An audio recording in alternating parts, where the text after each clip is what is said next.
Oh,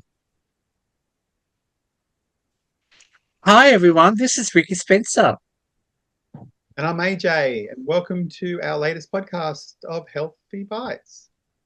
and today we've got an incredible healthy bites because we're going to be talking with a dear friend of mine, Justen Thomas, who is an incredible man who's going to tell us a bit of a journey that he's been on for the last, 4 decades of his life. This is somebody who's had a lot of struggles he's had to overcome, but he's a very proud Indigenous man. He's somebody who is now advocating for restorative justice, better services and support for people who have a disability. He's also somebody who sits on the NDIS First Nations reference group and on their intellectual disabilities reference group. He also has just now been appointed to Macquarie University My Medicare as an Indigenous advisory member. Justen, welcome to our podcast. Thank you. No, thanks for having me. Lovely. So let's begin, Justen. Tell us a bit about your life journey. Started pretty young. When I was taken away from home. At a young age, I was put into a boys' home, and then later on found myself in and out juvenile justice, and then later on the adult jail. But I struggled a lot with my undiagnosed disability all those years. Um, a lot of it had to do with Department of Community Services removal, children removal from homes. And tell us a little bit about, you mentioned about disabilities. And, obviously growing up in the 70s, there wasn't as much known or talked There about. was none. You ever back then it was labelled as a spastic or retard back then. Mm. And is that something that you had that name you had to deal with all the time? Yeah. And how did that make you feel when people were calling you those sorts of names? Well, I don't know to extent how much it can harm a person if the self esteem, and nobody likes to be called that. Really. Mm. And Justin, I know we've talked a lot about this before, how you kind of tried to make sense of who you are. I mean, you're somebody who's been through a lot, and also trying to find your connection to country. What's that journey like been for you when you found out about your grandfather? If you'd like to share that with us. It took me 30 something years to find out Granddad was an Aboriginal fella from Koori from uh, Darug. Um, it's that back in his system when he was alive,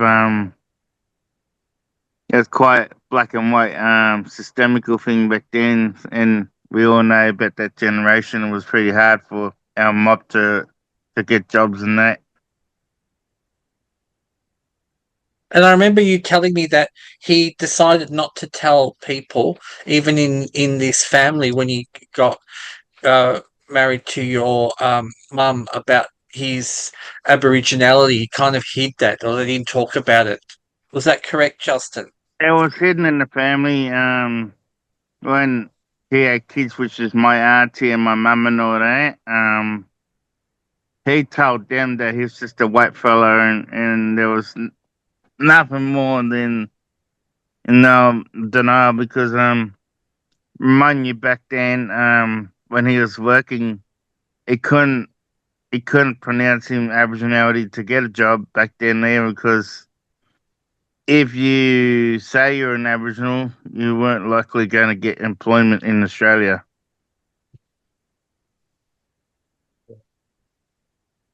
Um, so, how old were you when you left jail? 2007 was last time, Yeah. but And what was I started getting a helping hand, and I got myself involved with peace support groups later, and just later I was able to have that space and be able to reflect on my past and where I'm heading, and able to make changes in my life. What was the hardest part of managing coming out of jail and trying to find work or volunteer work or get your experiences out There's there? a thing called belonging, and sometimes I got to that time. There was a phase where it was normal to go to jail every week, free accommodation, free food, and that because of the 90s was kind of bit hard for someone coming out of prison with disability and adapt to society again.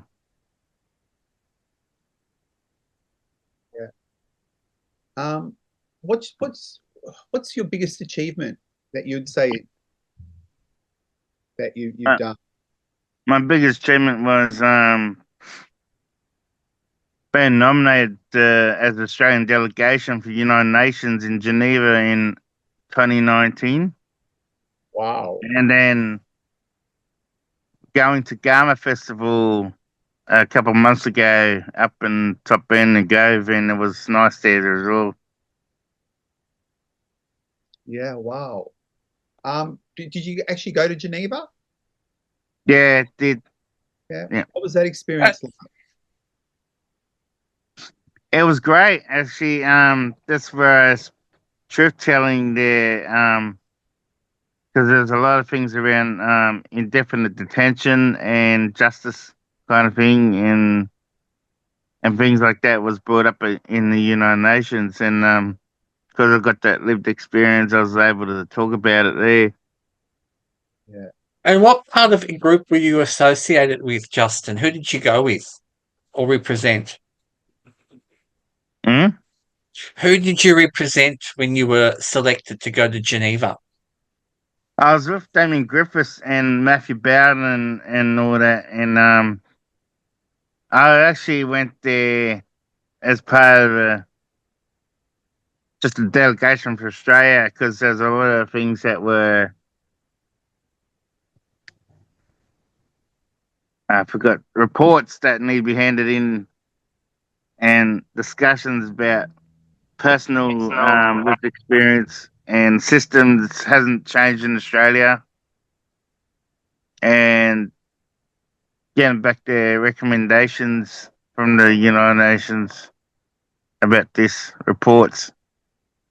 Now, Justin, I know, and I want you to share with our audience and AJ, you love to travel, and it's quite remarkable that you're somebody who's proud to, you say that, you've part of restorative justice, you have disabilities, but you also travel around the world.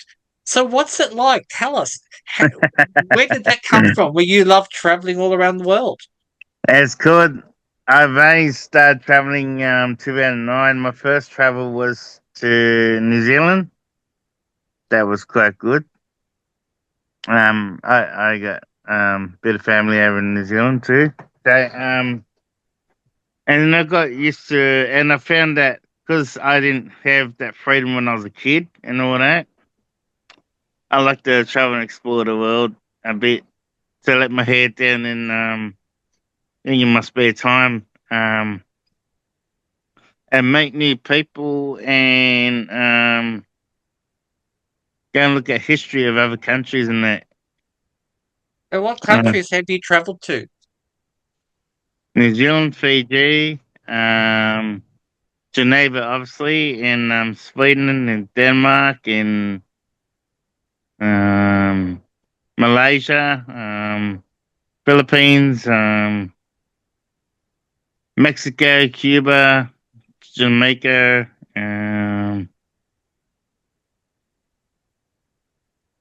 Yeah, Germany. just Justin, I know you were saying to me one of the passions you want to do. I know you want to talk about making it more accessible and easier for people who've got um, past criminal records to be able to travel more Yes, freely. I like to encourage people. That's what I want to do now. Is I want to encourage people to not worry about the barriers of a criminal record because if you're not going there to do crime, then you'll be all right. So now I'm out there encouraging other people to fulfill their dreams of able to travel out international and enjoy the differences, bit of time away in that. And I know that you're excited because you're about to go to Africa in December, and that's going to be part of your new work venture. You're setting up something called Deadly Tours. Tell us a little bit about Deadly Tours. Yes, Deadly Travels. We'll be looking at in prison down there, Nelson Mandela, which is off Robben Island. And be prepared, everyone. Robben Island and all that in Cape Town will be the most talked about place in Africa for me. And we're gonna make videos, recordings of inclusive at the prison system there and the town centre, and I'll be pinpointing a lot of things there on videos. Oh, I'm so excited to hear about that. I really am. I got me an Instagram, so I post it up there all the time, and I think Ricky's read a lot of my videos I've done there of Denmark and Sweden and all that, and New Zealand. Oh, wow. So that's in December coming up. Yeah, having Christmas and New Year's over there. Oh, nice, nice. And what's your plans for next year? Next Christmas I'm gonna go away, Norway and Finland, because I want to see the Northern Lights. Yeah. And also, like I said, in October I'm taking a mate who's got a criminal record. His name's Bevan, and I'll be taking him for 5 days and 4 nights in Bali. Oh, nice. Oh, nice. And Justin, just so that like for people listening, I think sometimes, I know you've had struggles and we've talked about it and in other spaces about people with disability. Why was it important for you to travel around? You always say to me that I should take more chances. What has it done for your self-esteem to be able to travel around the world? And you do this on your own. So tell us about that. You actually do it on your own. And today be a great story. You told me about why you don't like to stay in hotels. Can you tell us, the listeners, tell us a bit why you prefer to stay in hostels? Because I'm very outgoing person, and you know me now, Ricky. I'm a very friendly person and like to make as much friends as I can. And it's so isolating to stay into an expensive motel. But if you went into a backpackers, which I do, and then it kind of allows you to meet with other travelers from other countries there. Um, and obviously they love the Australian language over there. It's a good barrier in overseas. Um, That's wonderful. Now, I know, as you may know, AJ has worked for decades in, social work similar to myself. And we're really interested to know, what are some of the health challenges that you face as an Indigenous man? Like when you need to access, because I remember you talked about when you left prison, it was really hard to mm, find a doctor and that services. But what are some of the health challenges that you face as an Indigenous man? um, back then, I was I had an epileptic seizures when I was young, so and that was quite uncontrollable when I was growing up with that. And pretty much the last one was 2007. I struggled deeply with PTSD and I was a very quiet kid once, you know what I mean? I think it helped me, like I said, coming out of prison is the barrier that my lawyer that later represented me in court, she later connected me with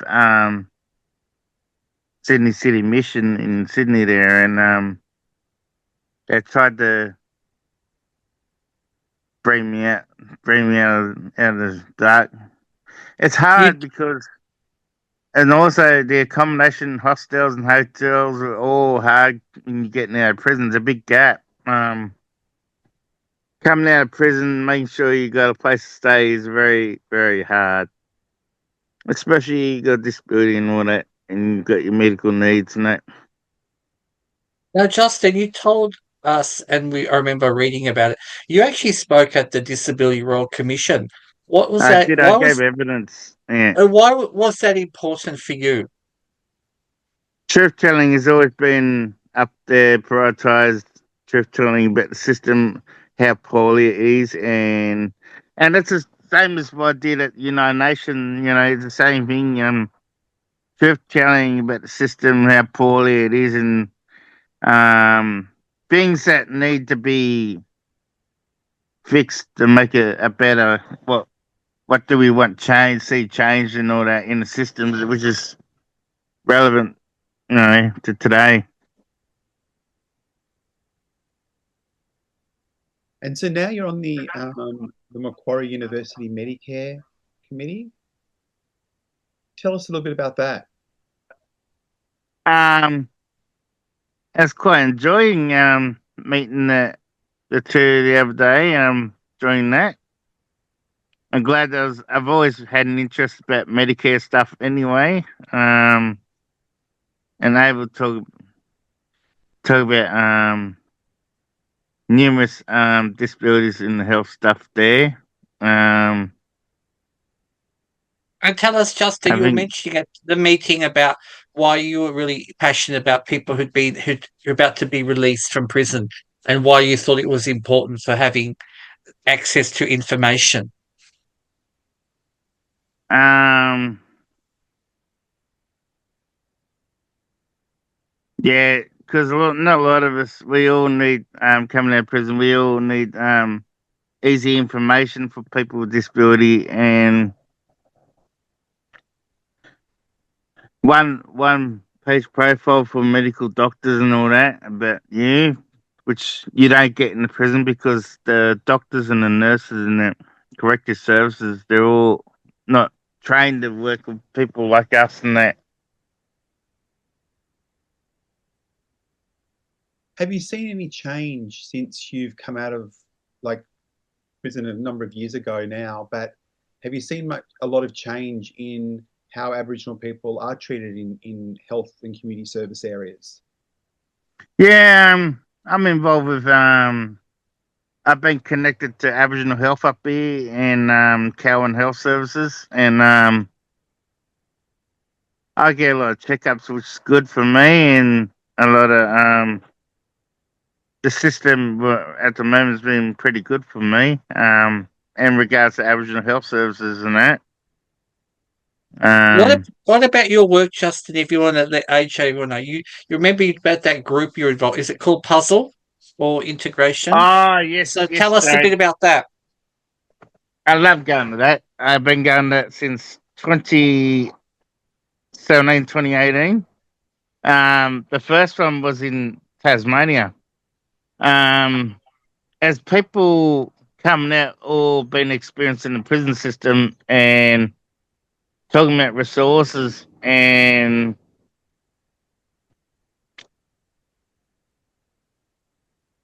things about restoring better justice and better health in the Australian systems. Pretty much me, Bevan, and Jai, we're all the expertise key speakers at these conferences. Why is it important, Justin, for people to understand about the experiences of people who have been in jail? Because people don't know the inside of our lived experience, and people need to know and what could be better in the system, things like that. What would you like to see changed? Um, Attitude towards us. better housing opportunities for people coming out of prison. Yeah.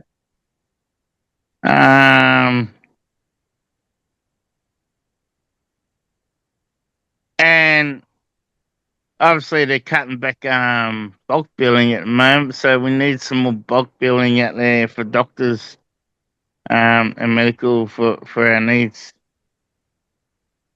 Now, Justin, you also mentioned about housing to me, which really struck me that you are looking for supported accommodation rather than by yourself. And just explain to me why you felt so strongly that you preferred to live in a supported accommodation with other people rather than on your own, in your own unit. Um, Sometimes I don't like to be alone. Sometimes I tried to live by myself. I don't succeed. Um, Obviously, you know yourself, Ricky. I've been to a dispute with a neighbour and I got charged with it, and that um, simply because they're breaking the rules and regular at night time, and um, it scares me now after that and what I've been through that experience. I don't really want to be by myself anymore.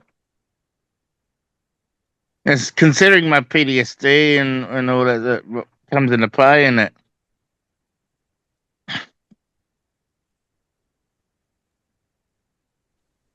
So do you feel vulnerable, Justin, because you have the past record that whenever And yeah, and there my is, disability.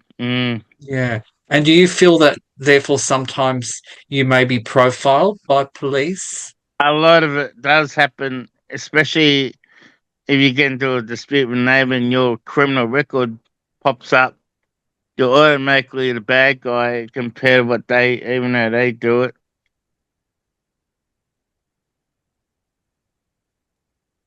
Does that mean you think there has to be changes with how police and courts actually work um, Yes, with Aboriginal people, people with intellectual disability, people with yes, exactly. That needs to change. That the attitude, they call it attitude, that all that attitude has to say change. Even though I've got a criminal record and that, they shouldn't yeah, they shouldn't be picking me up on that as the bad guy. And yeah, they didn't even ask for my side of the story when all that happened, and they all assumed that they only went to him for the statement and never asked me about anything about a statement or anything. yeah. What so what where do you see yourself in 5 years' time? What would you like to be seen or be to be known of? I want to get the word out there and see severe changes globally around everywhere. It was fairness for human rights. We can live in kind of like a normalization um, without facing scrutiny every day of our lives. Yeah, And what about your passion? Because I know you love to travel, and you always say to me you want to at least travel 3 or 4 times a year overseas. Mm. With your deadly tours and travels, what message do you want to send to people out there who maybe have a disability, maybe have an intellectual disability, and might be a little bit nervous about traveling? What advice would you give to those people? Um, Go, because this is how I did it. I got some advice from a travel agent, and I later, back then I went to a travel agent. It used to be called STA, and they went down. They spent a bit of time with me and taught me in kind of one-on-one conversation about traveling, what you can do overseas, and things to do, and where to go, avoiding the danger zones. And you only pretty much when you go overseas, you only stick within the tourism areas. But other than that, if you go out to danger. You don't know which one's dangerous and all that. So you say you need some advice around that smart travel or whatever it is. How to get around in safe areas and being safe overseas. Well, it's a Not great only that, plan that you've got, Justin, and we really hope that you continue and you flourish. And all the work that you do, you're really showcasing that like people can change their lives around with the supports. And I mm, know that every day you're trying to make changes in a good way for other people. With that's your right. work in disability spaces, you're also mentioning that you would really like to get more opportunities for people with disabilities to do other advocacy. Why is that Mm. important for you to be seen more than just an Aboriginal man with an intellectual disability? Well, I like to hear that people with disabilities should be able to live normalization as well, and be able to have a voice as well, and participating in changes in communities and internationally and all that.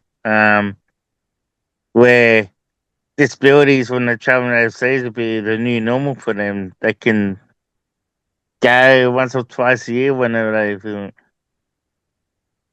and not having a worry about traveling.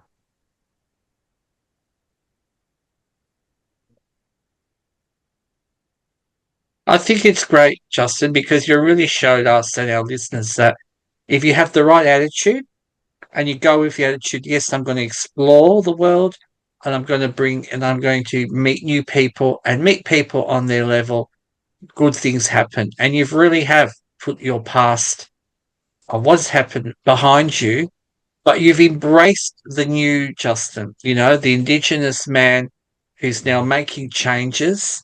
And you're really, we've learned so much from you. We hope that you continue to keep doing what you're doing. You're making a great progress in terms of everybody giving everyone an opportunity to speak. And we thank you for that. And thank you for coming on our podcast, our Healthy Bites. And we've had a great bite from you today. It was a great bite, wasn't Yeah. it? So thanks, Justin. And And guys, Yeah. yeah, and guys, we'll see you at the next podcast. All right. bye. Bye.